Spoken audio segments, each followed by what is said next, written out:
Hello, everyone. My name is Tyler Ungstead. I am with the Wisconsin Department of Transportation, Bureau of Project Development. Today, I will be providing a training on utility relocation claims. This training is brought forth due to Wisconsin Act 46, Senate Bill 270, which provided updates to State Statute 84063 and Chapter 220 of the Wisconsin Transportation Administrative Code. The training today is for Wisconsin Department of Transportation staff, consultants, utility facility owners, and contractors.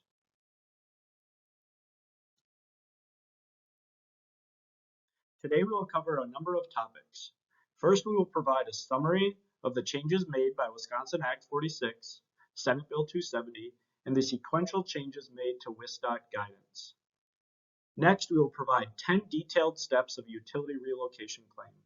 The steps will require participation from WISDOT and our consultants, utility facility owners, and contractors. We will summarize the main takeaways for contractors, WISDOT staff, and consultants, and utility facility owners to successfully navigate a utility relocation claim. We will provide statewide contacts for staff in the Bureau of Project Development and staff in the Bureau of Technical Services who can assist you while working on a utility relocation claim. And finally, we will provide links to key topics discussed in the presentation today.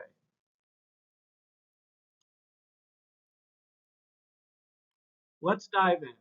So what happened in Wisconsin Act 46, Senate Bill 270? Act 46 establishes a process for compensating costs a contractor incurred as a result of a utility relocation delay and addresses responsibility for these costs. Under the Act, a contractor that incurs costs as a result of a utility relocation delay may file a damages claim with DOT, which must notify the owner of the receipt of the claim.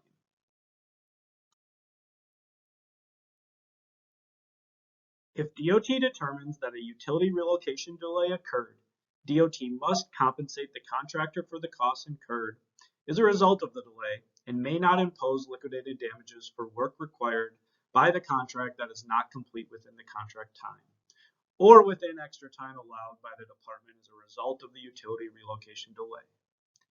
Under the Act, if the delay was caused by the owner's failure to complete a relocation in accordance with an approved work plan, the owner is liable to DOT for the compensation it paid to the contractor, and the owner must make payment to the DOT within 90 days after receiving notice of the amount owed. In this instance, the term owner refers to the utility facility owner. Act 46 refers to a term utility relocation delay. In the state statute, the definition for a utility relocation delay is defined. A utility relocation delay means a change in operations of a contractor or the rescheduling of work by a contractor that is caused by the uncompleted relocation or adjustment of a utility facility located in the right-of-way, regardless of whether the relocation or adjustment of the utility facility is identified in a plan under Sub 3. Sub 3 refers to the utility facility owner's approved work plan. The use of the term utility relocation delay will be used throughout this training and in guidance posted in CMM Section 256 for utilities. Act 46 was enacted on December 6 in 2023.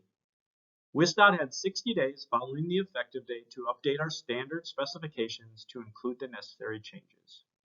WISDOT made changes to additional special provisions, ASP 6, effective with the January 9, 2024 lettings.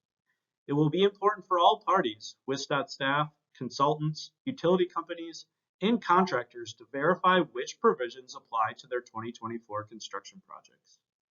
If your project was let prior to January 9th, the project will follow the previous Trans 220 language. This means projects let prior to January 9th still require the contractor to seek reimbursement for a utility delay directly from the utility facility owner. If the project was let January 9th or later, WISDOT staff, consultants, utility owners, and contractors will follow the new Trans 220 language and guidance provided in this training. Since Act 46 was enacted, WSDOT has been hard at work interpreting the new state statutes and administrative code. WSDOT identified areas where current WSDOT guidance will apply and where revisions or new guidance is necessary. Let's review how the new state statutes and administrative code were interpreted into guidance. If we recall, the definition for utility relocation delay was a change of operations or rescheduling of work by a contractor that is caused by the uncompleted relocation or adjustment of a utility facility. There are two main parts to this definition. First is the change of operations by a contractor.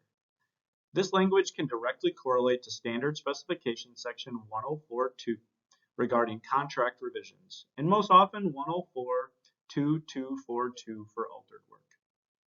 Second is the rescheduling of work by a contractor. This language can directly correlate to standard specification section 108.10.3 for excusable compensable delays.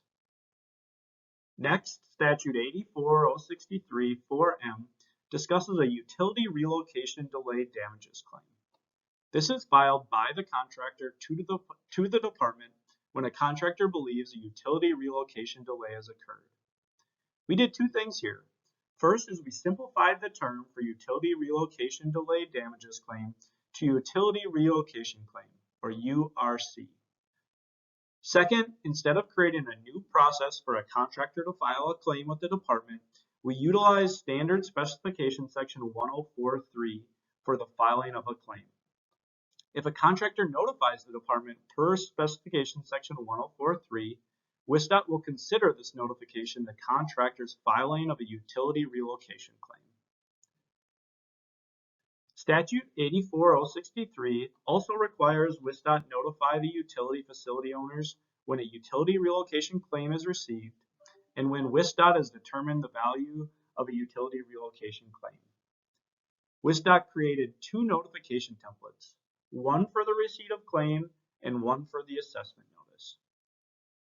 Finally, statute 84.063 requires WSDOT to submit a report to the Joint Committee on Finance at the end of 4 years since Act 46 was enacted. In order to properly submit a report, WSDOT created a project documentation checklist and made changes to the utility conflict report. This will allow us to gain all the information necessary to complete a report to the Joint Committee on Finance. So we provided an overview of our interpretation. This slide provides specifics on what was updated within WSDOT manuals and guidance. The two changes were made in the standard specifications. First, we removed language out of section 108.10.2 for excusable non-compensable delays. Second, we revised language in 108.10.3 for excusable compensable delays. The changes to these sections essentially moved utility delays from an excusable non-compensable delay to an excusable compensable delay. WSDOT is also in the process of making changes to CMM section 242 and 256, which deal with change orders and utilities. Hopefully these will be officially published in late April. Much of the training today will be included in parts of CMM 256 for utilities. WSDOT has added 3 new templates and guidance documents to the pantry. Those documents are the Notice of Receipt of Claim, the Assessment Notice, and a Utility Relocation Claim Documentation Checklist. These 3 documents are available in the pantry for your immediate use. Lastly, WSDOT has put together this training for WSDOT staff, consultants, utility facility owners, and contractors. Now that we have provided you an overview of what has changed in Act 46 and what has changed in WSDOT guidance, it is now time to dive into specifics about changes in CMM 256 for utilities. In CMM 256, WSDOT has identified 10 steps in the utility relocation claim process. These 10 steps fit into the following phases: identify and notify, resolve, revise, and execute, process, and document. It is important to note that the phases and steps may overlap and do not always occur one after the other. Please recognize that these steps are a guideline to get us through the bulk of utility relocation claims. We may need to do things differently in specific scenarios. Please work with region and statewide utility engineers as well as construction oversight engineers if you have any questions. Let's jump into step 1, contractor identification of a utility relocation claim. Step 1, contractor identification of a utility relocation delay.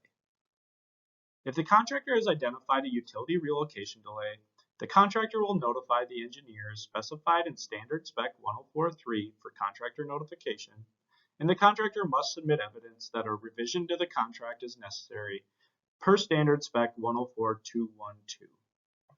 Let's think about this for a moment. For folks familiar with WSDOT standard specifications, this is a standard operating procedure.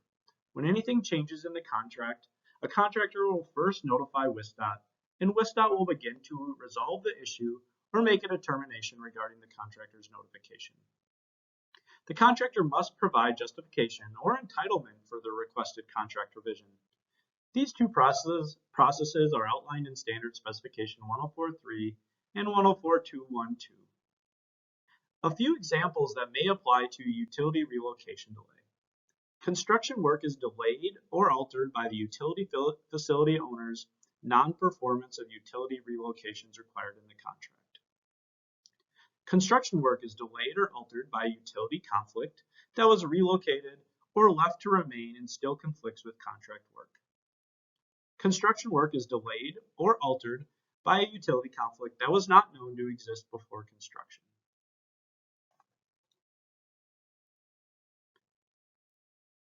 Temporary work not specified in the contract and contractor means and methods that conflict with the utility are not considered a utility relocation delay. An example of this could be a contractor who must replace a storm sewer line on a project. The storm sewer was shown on the plans and an adjacent utility line was also shown on the plans to remain in place. The contractor elects to shore the excavation with a trench box. The contractor discovers that the trench box conflicts with the utility line in place. In this instance, the chosen means and methods are in conflict with the utility facility, and this is not an eligible utility relocation delay. The contractor shall select an appropriate means and methods that addresses known utility facilities. Contractor notification per Standard Specification 104.3 constitutes a filing of a utility relocation delay damages claim, or URC, is required in State Statute 84.063.4M. We noted this earlier in our presentation, and to simplify the process, WSDOT is using Section 104.3 contractor notification to constitute a filing of the claim. Additionally, the following actions should be started in Step 1 once WSDOT has received notification from the contractor. The project engineer and contractor will track all costs associated with the utility relocation delay. The project engineer will notify the region project manager and the Bureau of Project Development Construction Oversight Engineer. The project engineer will document specifics related to the utility relocation delay. A utility relocation claim documentation checklist is located in the WSDOT pantry. To summarize, at the end of Step 1, the contractor has notified WSDOT, and WSDOT has began our preliminary investigation. WSDOT and the contractor begin to track any costs associated with the URC, and WSDOT begins to document the URC. Now we move to Step 2 in the process, send notice of receipt of claim. In Step 2, WSDOT must provide notification to the utility facility owner. That notification is called the Notice of Receipt of Claim. WSDOT must provide this notification to the utility facility owner. The notification does not determine fault. The letter's purpose is to notify the utility facility owner that WSDOT has received the utility relocation claim from the contractor. The project manager or region utility coordinator will send the utility facility owner notice of receipt of claim. The template is located in the WSDOT pantry. The notice will be sent via electronic communication within 24 hours of receiving contractor notification. The notice will also be sent via certified mail within 5 business days of receiving contractor notification. The project engineer will document the utility facility owner's receipt of the certified mail. Please work with the utility coordinator and project manager to determine the most efficient way to get the certified mail sent. Certified mail ensures WSDOT has record that the utility facility owner has received the letter. WSDOT Region Utility Coordinator will provide the project engineer the utility facility owner contact information. Please confirm the correct contact with the Region Utility Coordinator before sending the letter. The contact information in the project plan may not be the most up-to-date contact. A good time to discuss this contact is at the pre-construction meeting where WSDOT, the utility facility owner, and the contractor are in attendance. Finally, utility facility owner may provide WSDOT additional information related to the utility relocation delay. This information could include discussions during the 1077 process, 1078 process, work on right-of-way process, or other. This process is discussed in the state statute, and the utility facility owner may waive their right to a contested case hearing if additional information is not provided. Now we move on to step 3. Determine if a utility relocation delay occurred. Please remember, these steps may be happening concurrently of one another. This step will likely begin as soon as the project team receives notification from the contractor.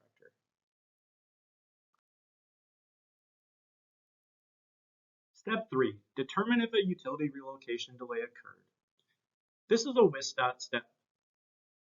The project engineer and region utility coordinator will investigate, gather information, and present that information to the project manager for a final determination. The project engineer will consider information provided by the contractor and, if applicable, the utility facility owner.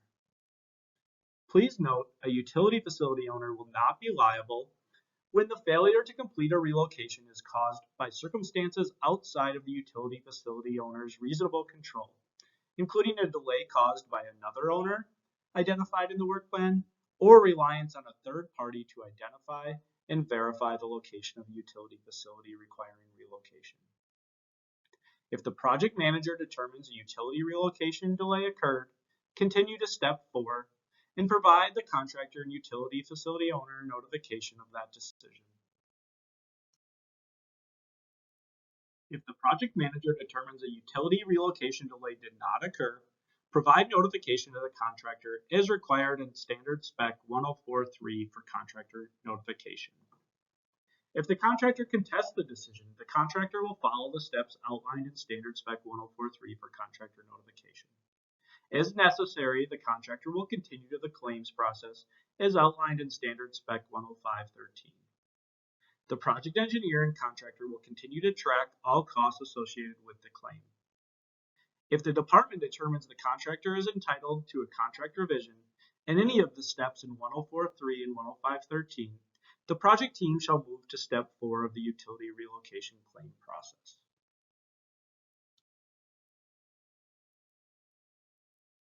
We have now completed phase 1, identify and notify of the utility relocation claim process.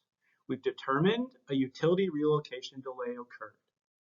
We now must move on to the next phase, which is to resolve, revise, and execute. The first step of this phase is to resolve the utility relocation delay.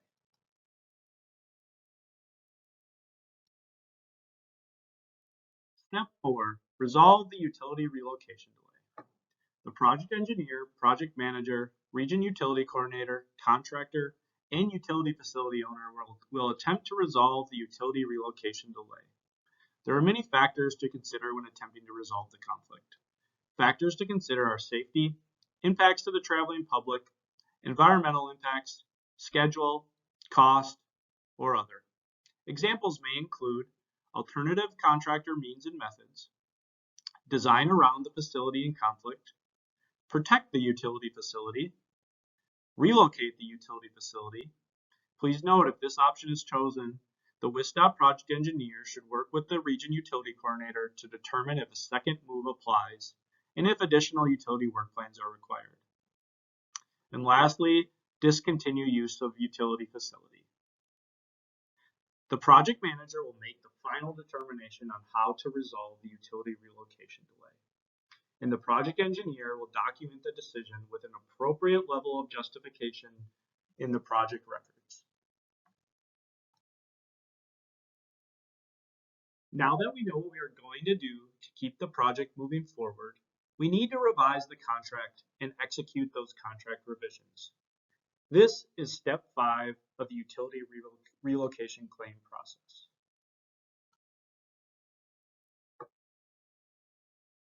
In step 5, we need to make necessary changes to the contract to address the utility relocation delay. Follow the process for revisions to the contract in Standard Spec 104.213. Examples for those revisions may include revised plans and/or special provisions to update how the work will be completed, change orders for altered work, change orders for equipment and labor standby costs, change orders to extend contract time.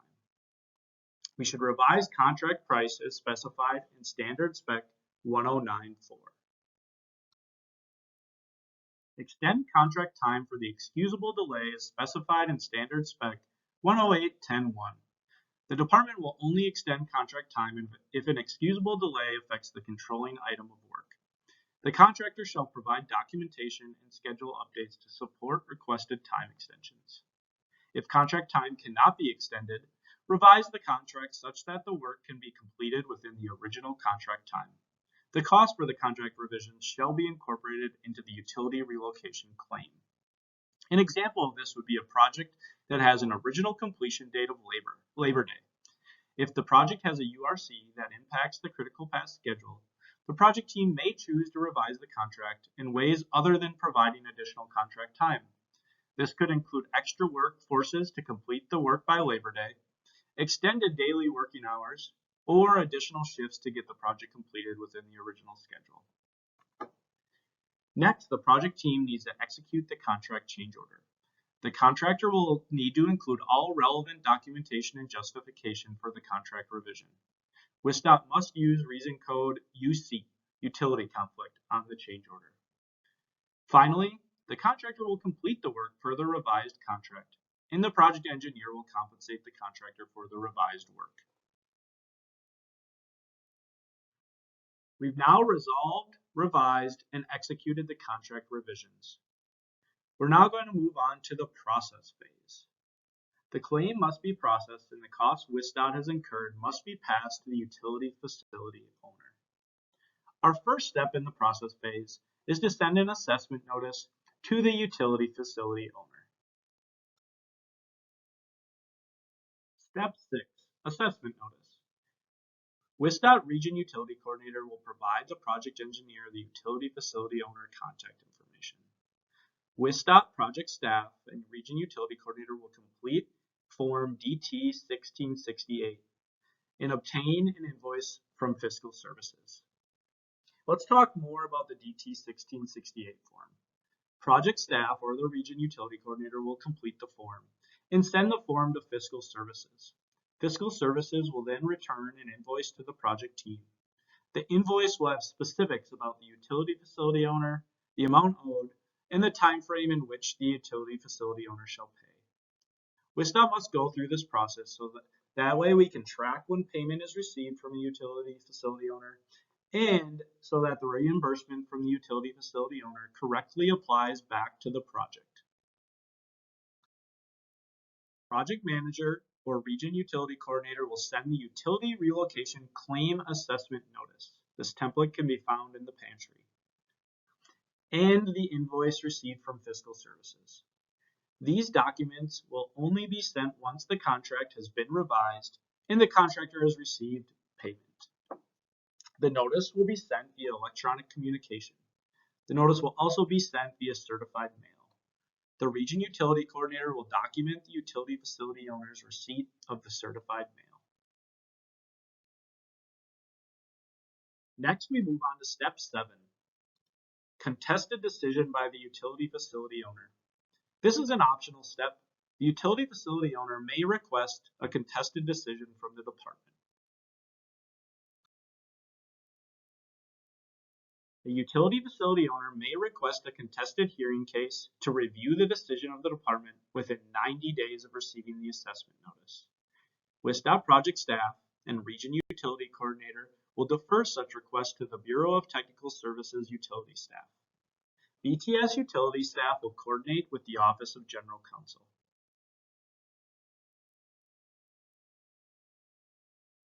Step 8. Receive payment from the utility facility owner.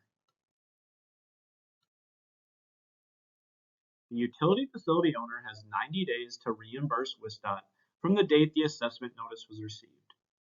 If a contested case hearing has been requested, the amount owed will stay pending.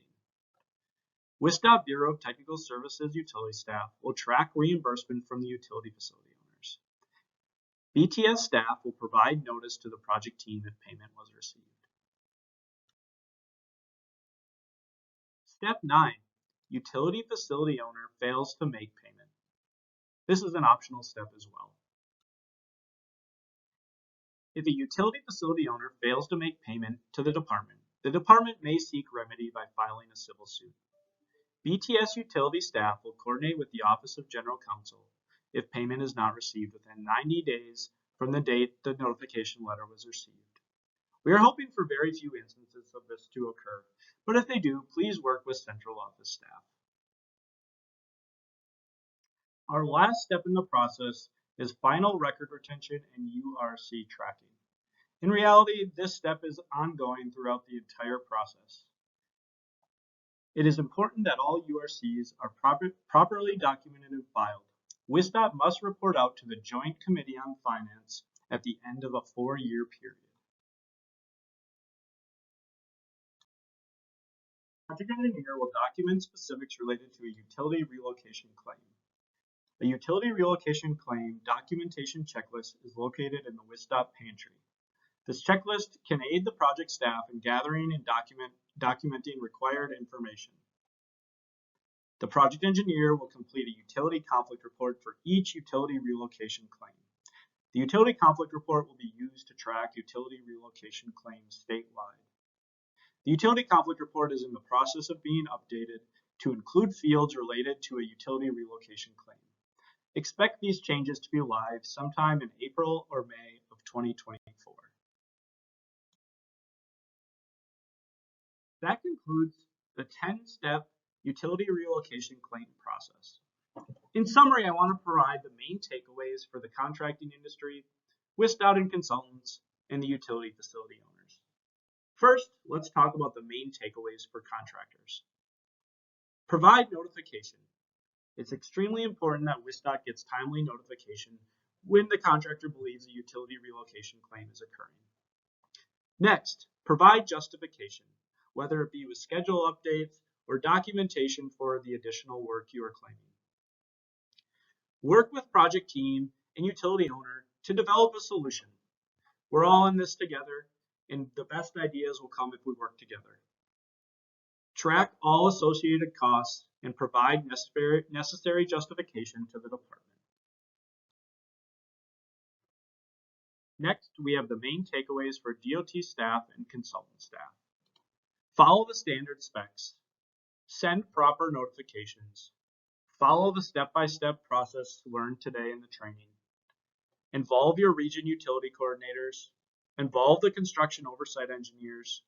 And involve all parties to deliver a solution that works for the project scope. And lastly, document everything.